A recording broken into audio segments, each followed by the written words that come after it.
2020 has been a year for the history books, and you could talk about COVID-19, you could talk about the war on racism, and so many things have been happening in our world. And what we thought today we would do is bring a couple of our staff members and bring a couple of our friends and teenagers and just have a conversation on this idea of racism, not just in America, not just in our world, but across the human race.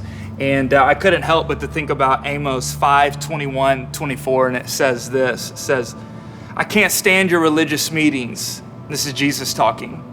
It says, "I'm fed up with your conferences and conventions. I want nothing to do with your religion projects, your pretentious slogans and goals. I'm sick of your fundraising schemes, your public relations and image making, and I've had all I can take of your noisy ego music." Obviously, he wasn't talking about Elevation Rhythm. "But when was the last time that you sang to me?"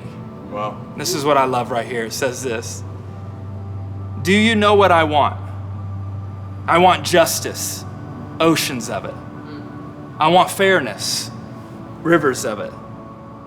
That's what I want. That is all that I want."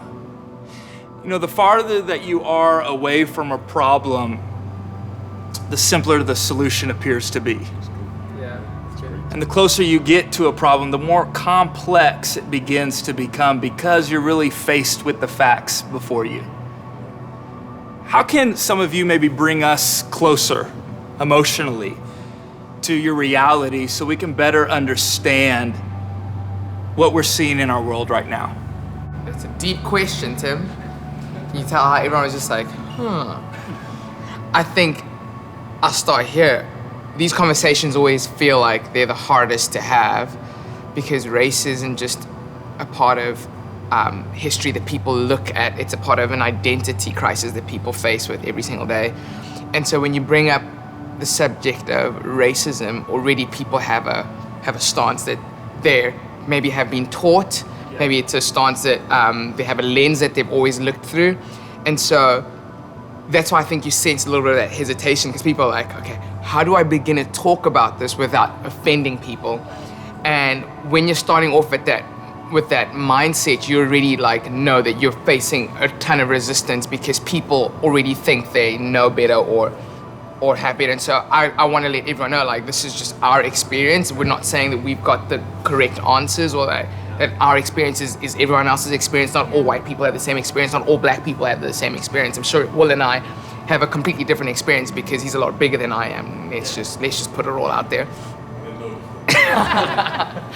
No, but I think for me, like, what I would want people to know is this has been something that didn't just start when people's eyes were open to it with the crazy murders of so many black people here in America, but this is something that is worldwide.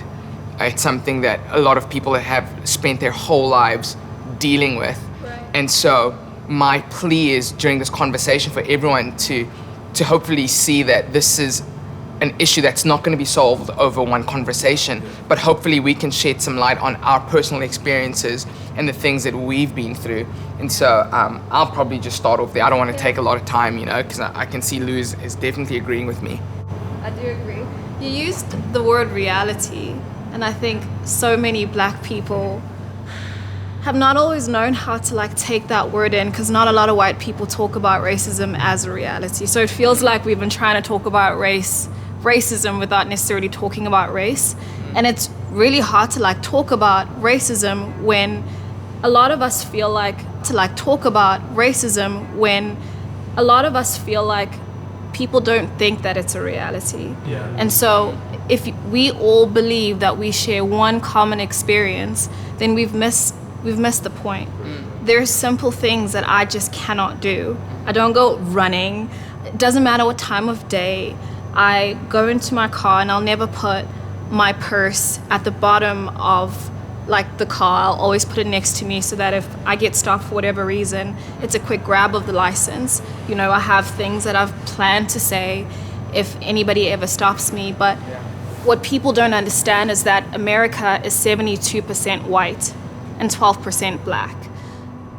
I don't blame America for not understanding the Black experience, because not a lot of Americans are Black. And so when we're talking about racism and we're talking about the reality of it and bringing people into that world, sometimes you have to think, for every one Black person, there are 6 white people. Of course there needs to be a conversation. Of course there needs to be education. Of course there needs to be unlearning, because 6 other people don't even have my skin. And so thank you for calling it a reality. And thank you, America, for finally being brave enough to use the word Black. I think I've heard the word Black more in the past week than I've ever heard it in my life, because I think white people have been so scared of saying it. Because what if that's not the right term? What if it's African American? And it's just like, okay. But I'm sure all of us could agree, it's been difficult this past week. It's been exhausting being everybody's one Black friend, because it's just like, holy crap, how many times can I teach you this knowing that you're hearing it for the first time? Now times that by 50 conversations. Wow.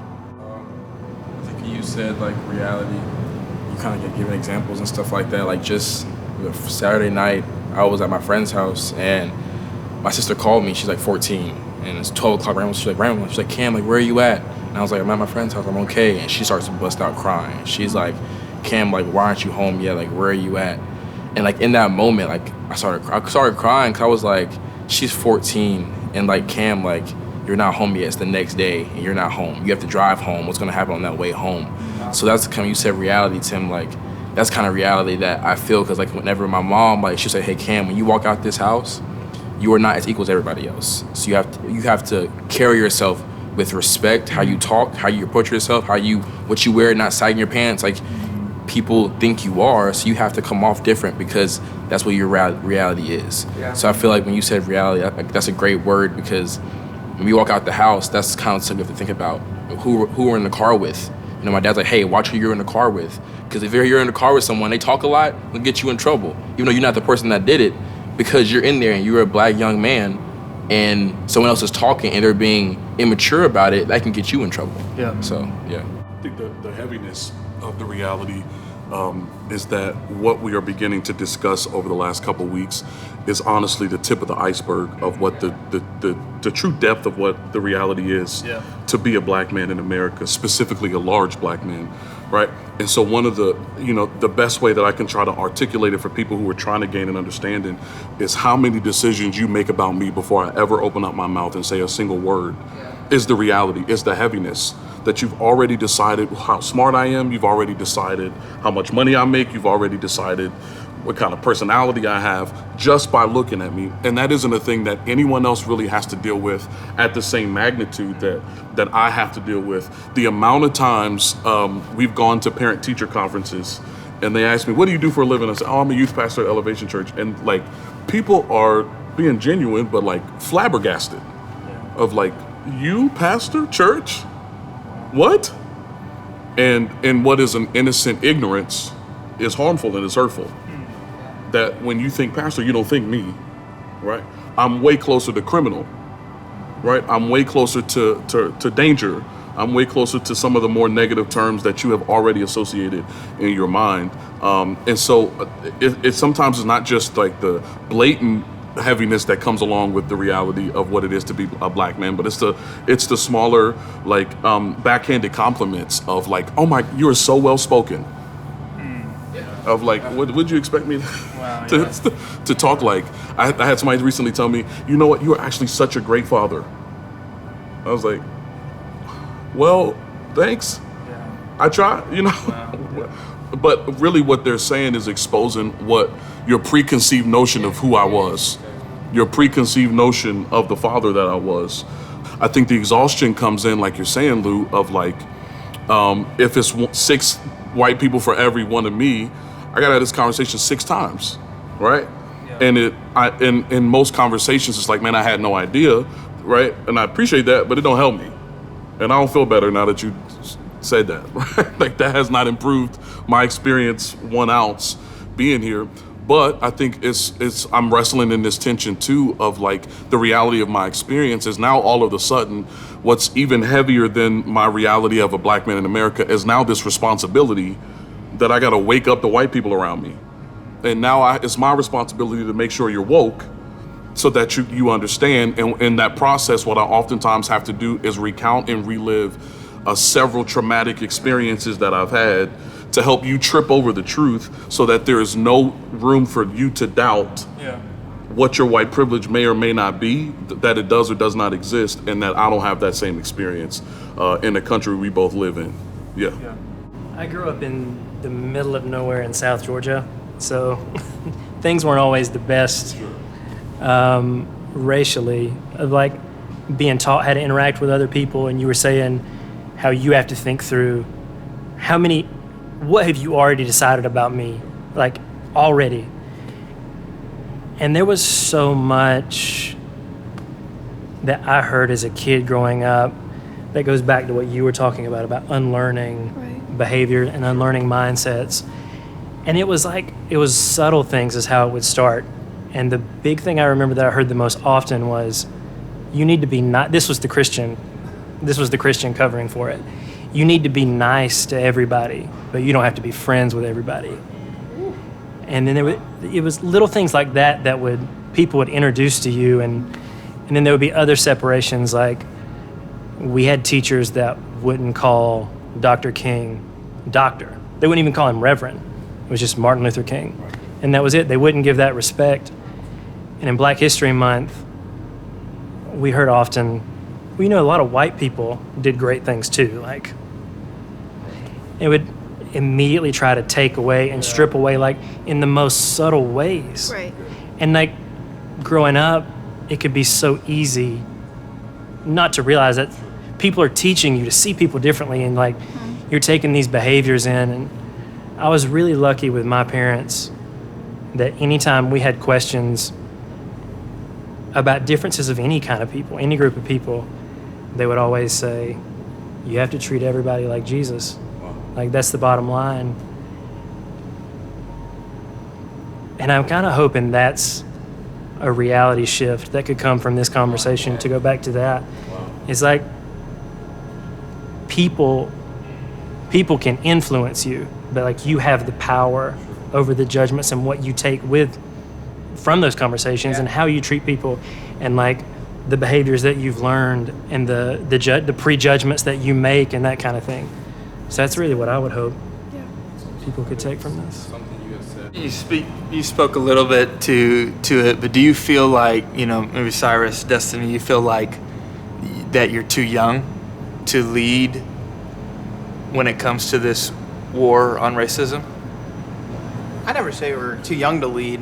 I think this is like the right age for people to lead, because, so many young people are taught by their parents, hateful things from an early age, and that's why people, just think the way they do. But I mean, when you have other young people telling other young people like, hey, this is really what's going on, and this is really what we go through, and this is really the right way to approach some things, you can teach somebody to love, just as easily as you can teach someone to hate. So I feel like, just having that conversation with people really can open their eyes too, and, see that we're really all equal, Yeah, that's great. I think having the conversation is so important. Like, my boss is a 60-year-old white woman, and she came to me trying to soothe her racist lens, like coming to me like, oh, what do I do? How can I help? And I'm just like, you can sign petitions, you can do this and that, but like at the end of the day, I feel like you have to change your perspective. So, yeah. And that's just like something we have to deal with, like what Lou was talking about with our reality. Like white people coming to us and asking questions, like, and I'm 16, she's 60. Yeah. So it's just, we're not too young. I think everyone has a role in this. And, for me, I have a 13-year-old boy, and, he's asking questions to me and Rebecca, and we start trying to help educate him. What I started realizing was that the schools weren't doing it. Wow. I was like, and the only reason I knew that was because my wife was telling me things that I had not known. Sure. I was like, where'd you learn this? She's like, school. I was like, what school did you go to? And she's like, well, I was homeschooled. Wow. And my mom made sure Wow. that I learned it. And it's so important. Like, the question that you were asking was, are we too young for this, to fight this war on racism? And I think it's interesting because a lot of people want to help, but not a lot of people want to fight. And it's like actually impossible for me to have a conversation with someone who isn't willing to like pick up their sword and fight. And so sometimes fighting looks like having a conversation with your child. Sometimes fighting looks like having a youth ministry where conversations like this can happen. There are so many different podiums that you can like take up and fight. But the reality is, Black people are 3 times more likely to be murdered while unarmed than a white person is. But it's so crazy. People aren't charged for anything, so there's no data. I mean, what's happened this year is we have found out about things. We got the tapes. That's why people are being held accountable. It's not because America just naturally finds people who murder people guilty. It's no, we've had to take that fight. And so I'm just so proud of how our church over the past couple of weeks has just really like reconfirmed that this is everybody's fight. And part of the fight isn't coming to me and asking me, okay, tell me everything that I need to know about racism. It's like, what's the question? Yeah. Like, what is your actual question? Do you want to know how your racism affects me? Do you want to know how your racism is leading to murders? Like, what do you want to know? And I think that's what's been so difficult is like, people want to help. Yeah. People want to, it's helpful when people want to listen to, but like, what do you actually want to do with the knowledge of racism? And I think that's what's so hard about how things have panned out is, for so long, for me, racism was a problem I had to deal with. It was, okay, this has happened.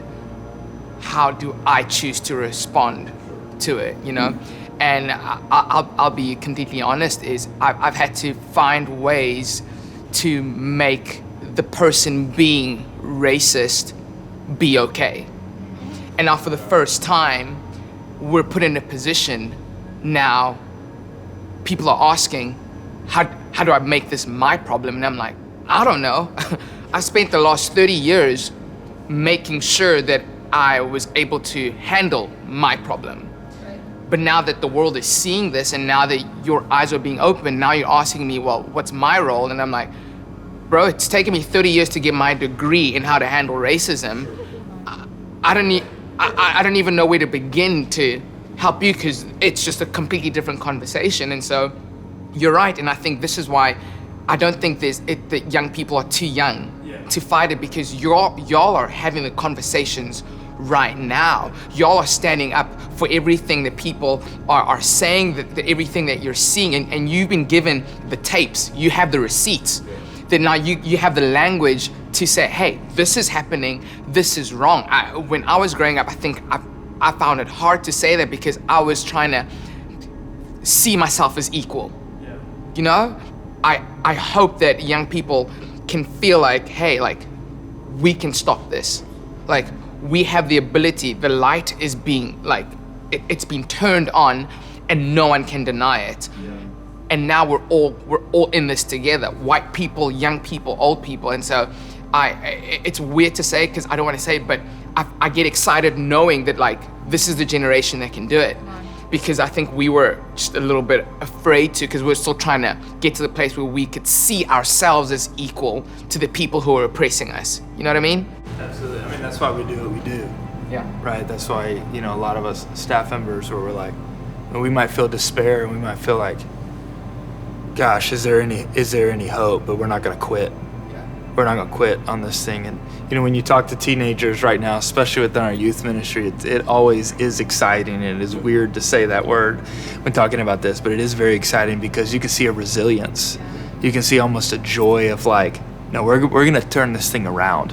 We're gonna, when you said a light came on, well, a light came on for the other 72% of the country, right? And so it's like, no, yeah, we can. Like, we are going to be able to see a shift. And what do you believe that our youth are capable of during this war on racism? What would you tell them right now, people who are watching? I think someone was talking about it earlier of like you've preconceived notions. Someone watched the first 20 seconds of this and was like, all right, I'm out. But the people that have stayed and are like really watching, what would you say to the teenagers? And how would you encourage them in this moment? One of my favorite scriptures, and I know we talk about it a lot, especially here in our youth ministries, 1 Timothy 4 verse 12, that says, don't let anyone look down on you because you're young, but set an example for the believers in speech, in conduct, in faith, in hope, and in purity. And that scripture is saying, God is saying to you, I trust you as a young person. Yeah. I trust you to represent me. Yeah. That's what God is saying to you. I'm sorry to break it to the staff, but we're not young anymore. This is in your hands as a young person. And he's saying, set the example. And so many times it's so crazy because the Bible sometimes flips things upside down. We're so used to looking at people older than us for an example. But God is saying, you as the younger person, they're going to be looking to you for an example. Wow. And so take that as a calling on your life. See that as something that God has placed this on me. I can set this example in the way that I speak, the way I respond, my conduct, how I behave, in love, expressing love to others, even though they're throwing hate at me. Like you have that opportunity to literally represent Christ better than what we can right now. And that's something that I want to encourage you with, because it's not for us to say our hands are off, it's up to your generation, but it's to say you have a voice that's louder than ours right now. Wow. And what you say matters more right now than ours. I think over time, like Black people have just built up this tolerance for injustice. Yeah. I don't think we meant to, it was just a coping mechanism. Yeah. And I just see that really flipping right now. And I think even when I just think of like your physical strength as a young person and your ability to march and run faster, like there's just something about what God has just like positioned you to do right now that you're able to do probably better than we can right now.